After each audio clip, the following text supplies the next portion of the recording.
How does that work? Well, we're going to be doing, as a matter of fact, we're going to be doing a presentation on that tomorrow morning. Right. We did 2 shows together, 3 shows, 2 or 3 shows. I think 2, yeah. Where John's essays, my essays, right? Yeah. Your short stories, my short stories. And we put them together for an hour or 2 presentation. One was at the Performing Arts Center in Tulsa. The other was at the Woody Guthrie Center. And it was like an hour or 2 of just alternating back and forth. And the show, which was directed by our good friend Vern Stefanik, just was our view of the world. We didn't write anything together. No, but we did. If I remember, on the second one, we read one of each other's pieces. That's right. And the point was, when you collaborate, we both agreed on this. Rare that we agreed on anything. Yeah, exactly. Is that you write with people like you play tennis with people who are better than you. And I think John is a far better writer than I am, and he thinks I'm. And I think I think I'm a far better writer than you are too. But thank you for noticing. Yeah. And so you challenge each other because you want the other person to at least give you a little bit of nod in your direction of your talent, which John has not done yet. 15 years, 30 years I've known him. But it is an amazing thing when you collaborate and it works because you stay in each other's lane, terrible cliche, in your own lane. On the other hand, you see the other person has a view and an outlook on life, which does help you in your own writing. And Barry's a brilliant writer, honestly, and both of us write for different publications. In Tulsa, I write for Oklahoma Magazine. He writes for The Voice. Barry tends to be political and brilliantly so, I think, and I tend to be more, I don't know, lightweight, I suppose would be the term. Lighthearted, perhaps. Lighthearted and lightweight. The line I always loved John gave me was the scratch a cynic, you find a romantic. Exactly. Which was my favorite line. But also, you scratch John, you find Oklahoma. There's no one who quite actually captures the spirit of Oklahoma, certainly musically. Well, and I've done that's a lot of the nonfiction I've been able to write, and I was blessed to be with the Tulsa World during the last great days of the newspaper business and write about Oklahoma music and Oklahoma movies. Of course, I came in right to the job right after Coppola. Book. Yeah, thank you. After Coppola had come in and done The Outsiders and Rumblefish, and all of this happened, and so I was able to write that book, Shot in Oklahoma, which did really well for me, and as well as From the Blue Devils to Red Dirt, which was one of the centennial books that you published through your publishing house. And one of the things John also mentioned was that when you talk about narrative and you talk about revealing characterization or characters, John's point was that's why God invented quotation marks. Exactly. Just let people talk and hold the record button down. Exactly. They say, well, what do you do? What do you do when somebody's just awful? One of the people is just awful that you interview said, that's why God made quotation marks. Just tell them what they said.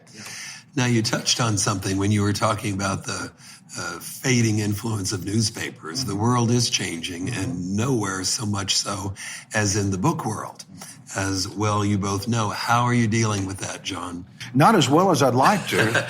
Since you are a self-professed Luddite, I'm a Luddite. Thrown that question at you. Well, luckily I have some young boys helping me. Everyone should have children. Yeah, I agree. I have one of my younger son and one of his friends. I have a social media advisor, and my younger son and both of my sons are involved in a board game business, Team Covenant in Tulsa, and it's a worldwide board game business, and they have been explaining to me how you brand yourself online and how you build your image. Right. And all that. Brand, big deal But it's now. like I don't have a clue. Can we just illuminate the problem here? You haven't set up the voicemail on your cell phone yet. When you call, it says it is not set up yet. That's I right. sent you a text. You did. You sent me a text. Yeah, that was a big well. mistake. That's out in the ether somewhere. They probably got that on Pluto right about now because I sure didn't get it. Barry, how about you? How are you dealing? Are you tech savvy? A little bit more than John, which is, are. this plant is more tech savvy than John is. I blog more. I do use social media more than John does. A lot of the blog is political, but also I use it to tell some of the nonfiction stories about my father and my family. And one of the great things about blogging is you actually see yourself published every day. The bad thing about blogging is you see yourself published every day. Nothing gets thrown out. So it's great to have your stuff out there, and it does get noticed. I mean, I do know that, for instance, when I link one of my columns in Tulsa Voice online, more people read it because it's online than the publication. That's just reality. So you can fight that all you want. It's like fighting the telephone now, which of course you're still fighting. But that's just the content and the motivation and the sitting in front of the computer, that stays the same. But nobody's going to find you. The good news is you can now help people find you. Mm-hmm. I agree. Between social media and whatever else, you can get your stuff out there. I have a fan page. Yeah, there's like 6 people on it, though. There are over 1,000. Is there really? Yes. They set that over. One of your boys is in charge of that? Oh, Lord, yes. But of course, you can't go and access it because you don't know how to do that. Someone told you had a fan page. And I can look at it. Okay, but you don't know what to do once you see it. No, I send the blogs out, and somehow they get put on there. They actually write them on the screen. Actually, people just... It's like Winky Dink. It's like the old TV series. Yeah, and you have a crayon. And it's like, it's just going to pick up the screen and just shake it, and you write another one. Barry, I bet some people out there are wondering. I mean, you have a very successful stand-up comedy career. Why write? Because they're really related. I mean, your best comedians are the ones. If you ever go online, if you ever look at Facebook posts of comedians, whether you know their names or not, and you look at how they post, without seeing a stitch of their comedy, you'll know whether they're good or not. Whether they can put words together, whether they can actually keep a thought moving for an entire paragraph.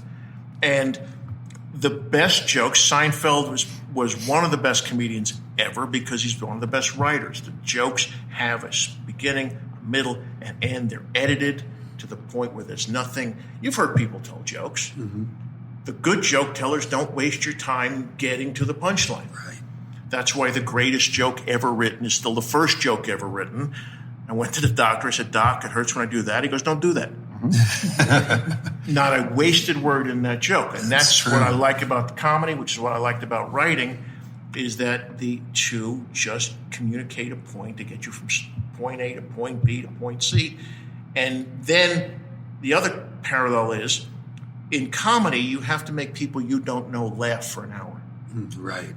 Mm-hmm. And when you write, you have to write for people who do not know you, do not care about you, and you cannot explain to them what it is you really meant in this piece of work. And when you're doing comedy, either they get it or they don't. And you can go back and explain it to them, but at that point, you've lost the show. Yeah. Mm-hmm. And the writing has to speak for itself, too. And I was surprised earlier you said the word is it takes 10 years to find out who you are on the stage, because I've watched The Marvelous Mrs. Maisel and I thought it took about 8 episodes. But that's probably a lot like the writer trying to find his voice, which I think is, I know is important. I spent 10 years scribbling stuff and sending it out. It wasn't getting published. And there's a reason. It was horrible. It was only when I started coming a little closer to home and writing those Ben Kincaid books that something clicked a little bit. Is that kind of like what you're talking about? Exactly what it is. Sometimes you get lucky and you take a guy like Cat Stevens who wrote Tea for the Tillerman at age 21, right? Yeah. No wonder you go crazy after that. Right. You start calling for writers' deaths and stuff. Because, you do, most people have to develop this craft where eventually they get to a point where someone will appreciate the craft. The problem with writers is that you can wake up tomorrow and call yourself a writer. I don't know what that means. You can't wake up tomorrow and call yourself a toll take operator. You have to go through a certain amount of training and certification before they put you to take quarters from people.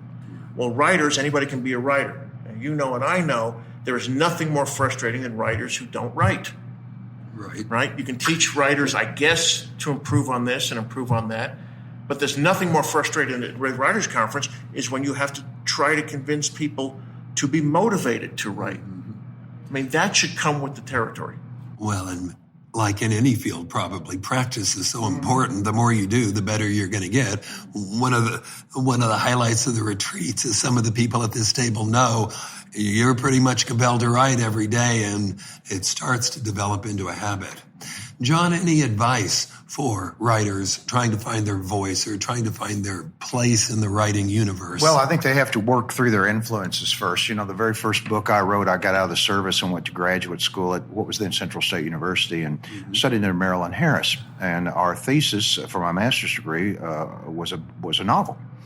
And I wrote a novel called Demon Wind, and it was essentially were you laughing? No, we're not laughing. Okay, good. I thought I was having a stroke, actually. Okay. As long as you weren't laughing, just May go ahead. slow down your let's go ahead. presentation. It's going to take a while. By Yeah, the way. no, I don't think so. You can excuse Went to yourself. college? Jeez.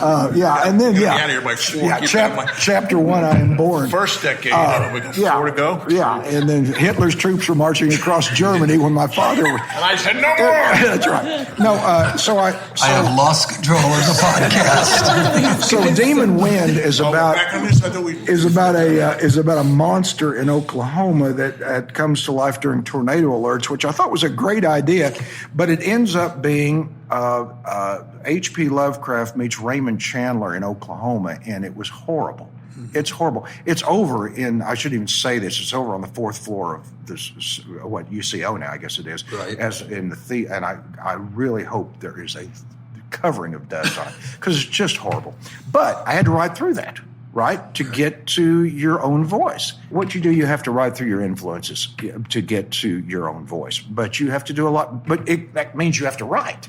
Nobody's early stuff is all. I mean, maybe Cat Stevens the contrary, but nobody's really early stuff is all. Few people's stuff is. But I will tell you one piece of advice that I learned. We sold our first book. Ron Wolf and I wrote the first book. The first horror novel we wrote was called Oh Fears, the one we were talking about. Got optioned 3 times now.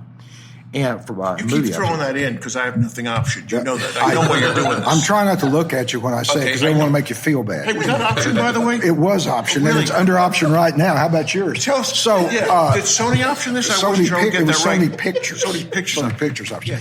So, Made but money, then, didn't you? I did make money, and the check cleared. So it took.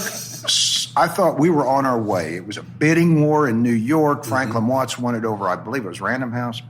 And we went with the wrong one on that. But anyhow, and so I thought, man, we are on our way. This was 1982. We didn't sell another book till 1989.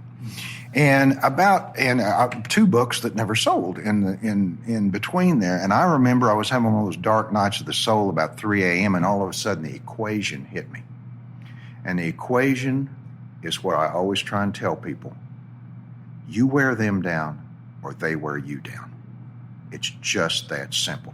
And I think that's what every writer ought to know, because we all get disappointed. It's harder. I don't know why people who are the most constitutionally unable to take criticism are the ones that get into this, where you take criticism all of the time. But we do. And you just have to remember, they will not wear you down. You got to wear them down.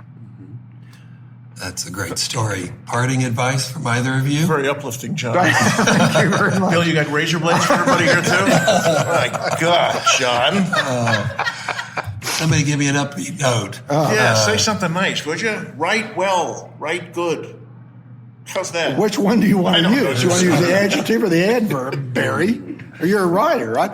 I just think I think Barry is right. I used to know everything there was to know about writing. And now I know those 2 things. I know that you wear them down or they wear you down. And I know that you have to write every day. We've talked about this. You can take a weekend off, but go to the same place every day at the same time and do what you can. And I think that's what you have to do. Let me one caveat to that is look at your output, right? If you're Bob Dylan and you wrote Mr. Tambourine Man on a Monday afternoon, you can take the rest of the week off, right? On the other hand, if you've written for 10 years and your novel is 89 pages, at that point, whatever method you use is not working. Right. So if the light from God actually does help you write and your output shows it, then write that way. You don't have to sit down every day from 9 to 3 or whatever. But if that doesn't work for you, then treat it like a job where you go to every day and actually perform the job. And there you have it, live from WriterCon. Thank you, Barry Friedman and John Wooley.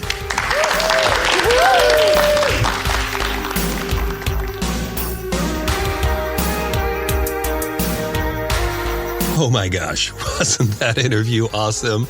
That was just fantastic. I think I'm going to make that a WriterCon annual event, interview John and Barry. I've never had as much fun in my entire life. WriterCon was a great event. I think this is the best one we've done yet. It gets a little bigger and a little better every year. Everybody felt like they gained from it what they needed to have to take their career to the next level. And that's what WriterCon is all about. But even better, we had some fun along the way. So if you weren't there, I'm sorry. plan on it next year. We'll be back 2020 Labor Day weekend. In the meantime, of course, there are other programs. We've got the small group writing retreats, a couple of them next year.